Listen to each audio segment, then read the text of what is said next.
Elle l'a dit au moment du dessert, j'aimerais que tu ne sois jamais né. Tout le monde a ri, sauf moi. J'ai posé ma fourchette lentement. Ma poitrine était en feu, mais j'ai souri malgré tout.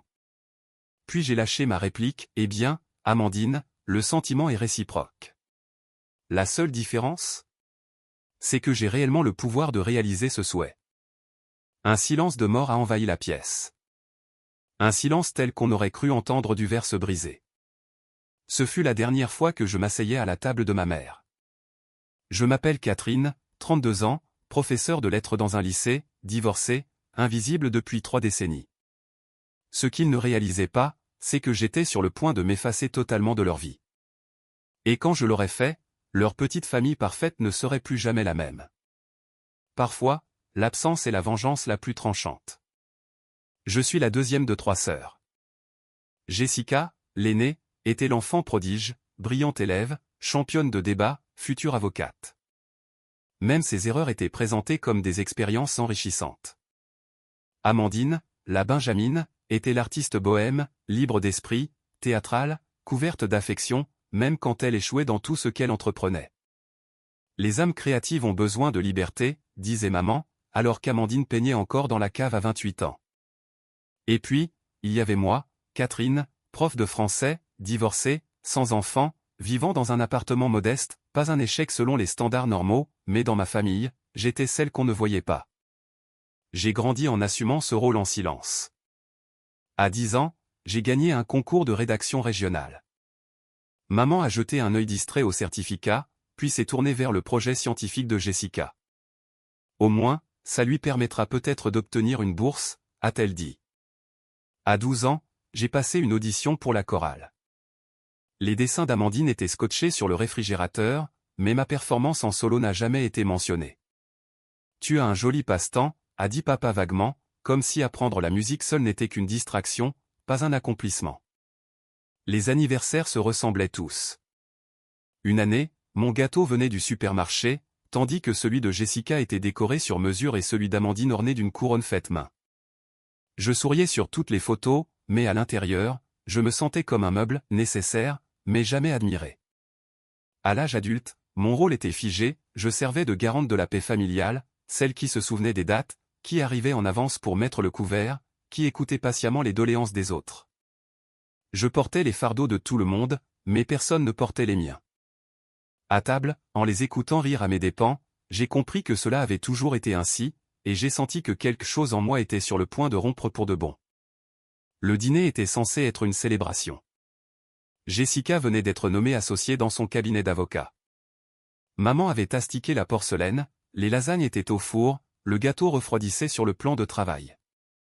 Papa rayonnait de fierté avant même que nous soyons assises. Jessica parlait de ses succès au tribunal, de sa nouvelle BMW et de la maison de vacances qu'elle et son mari envisageaient d'acheter. Amandine sortait son téléphone pour montrer ses peintures abstraites. Tout le monde se penchait, en extase, comme s'il s'agissait du nouveau Picasso. Quand mon tour est venu, j'ai parlé d'un de mes élèves qui venait de gagner un concours d'écriture régionale. Un enfant que j'avais coaché pendant des heures. « Oh, c'est gentil, ma chérie », a dit maman distraitement, déjà tournée vers Jessica. « Jess, raconte-nous encore ce dossier que tu as gagné. » Le rejet m'a piqué, mais ce n'était rien de nouveau. J'ai forcé un sourire, avalé mon amertume et laissé la conversation passer par-dessus moi. C'était toujours comme ça.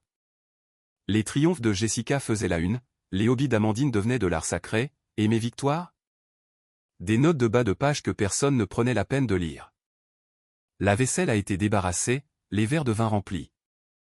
Mon père a porté un toast, saturé de fierté pour Jessica. Amandine a ajouté ses blagues, sa voix brillante et théâtrale.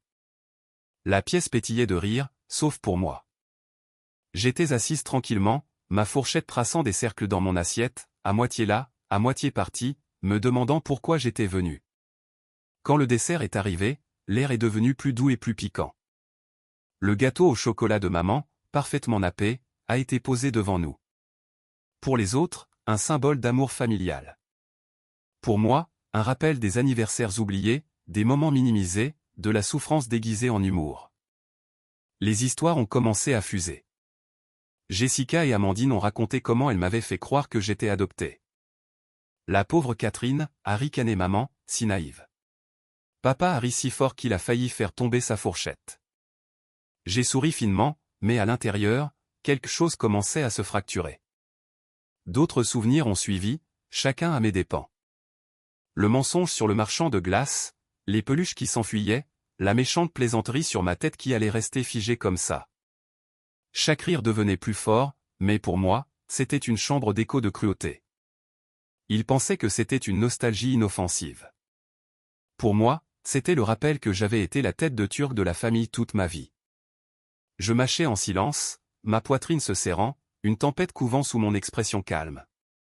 C'est alors qu'Amandine s'est penchée, les yeux brillants, prête à lancer sa prochaine vanne. Quelque chose était sur le point de briser.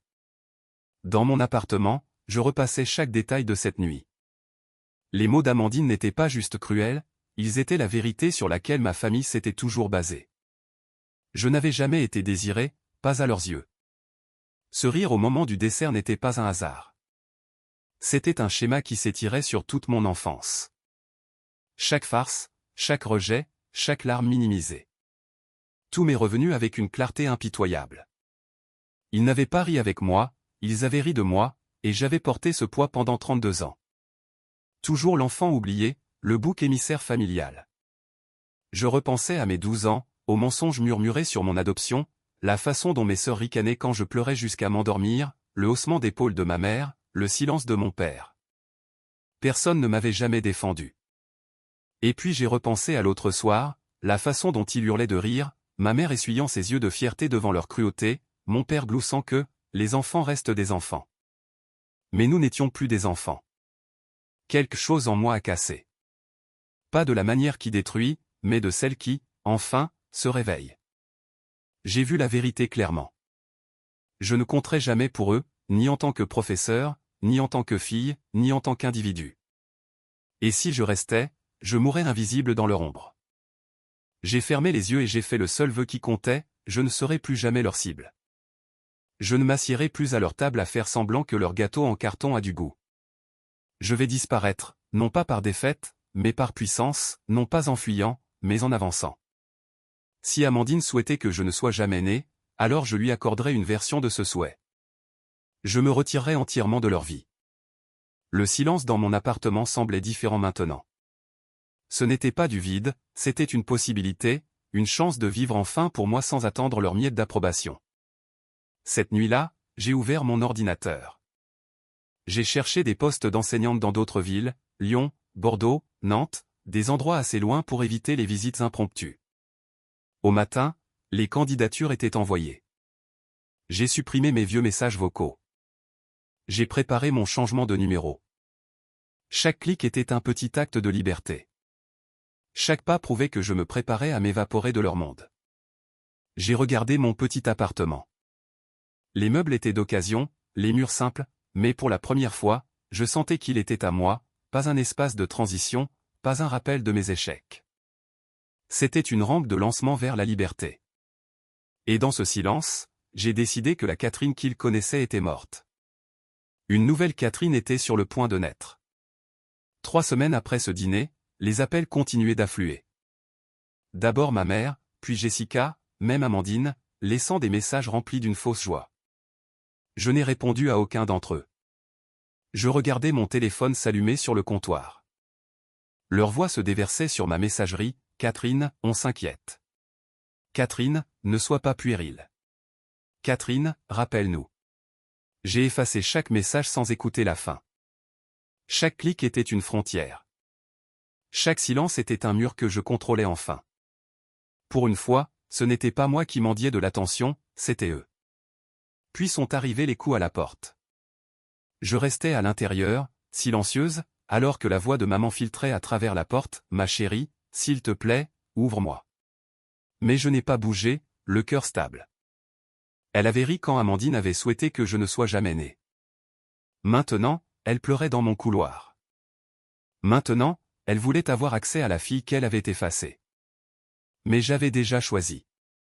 Je ne serais plus leur bouc émissaire. La Catherine dont ils se souvenaient n'existait plus. Dès la 6e semaine, j'étais parti. Les déménageurs chargeaient les cartons pendant que je restais près de la fenêtre. Nantes m'attendait à bras ouverts. Une nouvelle école, un nouveau départ, une nouvelle plaque sur mon bureau. Le directeur m'a accueilli comme un nouveau souffle. Mes collègues me serraient la main avec un respect sincère. Mes élèves souriaient comme si ma présence comptait. Au début, cela m'a surprise, d'être apprécié sans condition, d'être vu sans comparaison. Personne dans ma famille ne savait où j'étais parti. J'avais changé de numéro, fait suivre mon courrier. Leur message aboutissait dans le vide. Leur inquiétude s'est transformée en désespoir, et leur désespoir en silence. Pour la première fois, ils ressentaient mon absence. Pas de médiatrice au dîner de famille, personne pour écouter leur monologue sans fin, pas de Catherine pour lisser les conflits avec une patience silencieuse. La colle avait enfin disparu. J'ai appris par des échos ou un ancien voisin, une publication Facebook d'une cousine que Jessica et Amandine se disputaient. Sans moi, leur alliance s'était fissurée. Sans moi, leur rire était devenu agressif envers l'autre. La justification n'est pas venue sous forme de feu d'artifice, elle est venue sous forme de paix. Assise dans mon nouvel appartement, des livres empilés près de la fenêtre, le soleil inondant la pièce, je souriais en préparant mon thé, ce même thé que je buvais autrefois seul dans la tristesse. Maintenant, il avait un goût différent. Maintenant, il avait le goût de la liberté, une liberté avec des bords assez tranchants pour couper les liens proprement. Quand mon père a finalement appelé l'école pour me retrouver, la secrétaire m'a rapporté ces mots, elle est le ciment de notre famille. Dites-lui qu'elle nous manque. Mais je n'étais plus du ciment. J'étais de la pierre. Je m'étais construit une vie qu'ils ne pouvaient pas toucher. Une vie où leur rire ne résonnait plus. Une vie où le souhait d'Amandine s'était retourné contre elle, car elle avait obtenu ce qu'elle voulait, un monde sans moi. Et sans moi, leur monde s'effondrait. Les années ont passé et le silence est devenu mon sanctuaire. J'ai bâti une carrière qui comptait.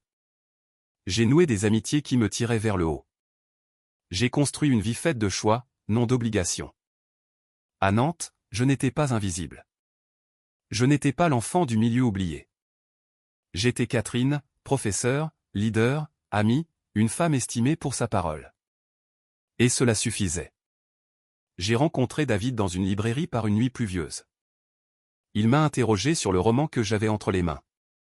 Nous avons débattu joyeusement de la fin, et d'une manière ou d'une autre, cette discussion s'est transformée en amour. Avec lui, je n'étais jamais comparé, jamais minimisé.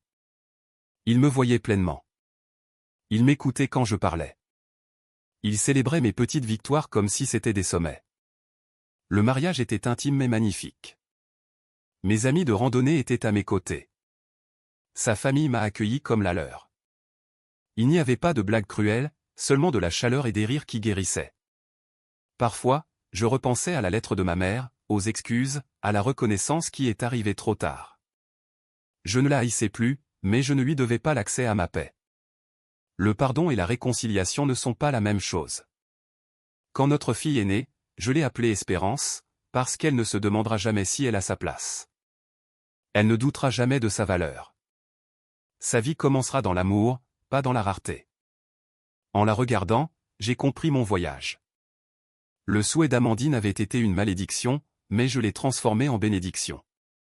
Ils m'ont perdu, mais je me suis trouvé. Et c'était là la vraie victoire.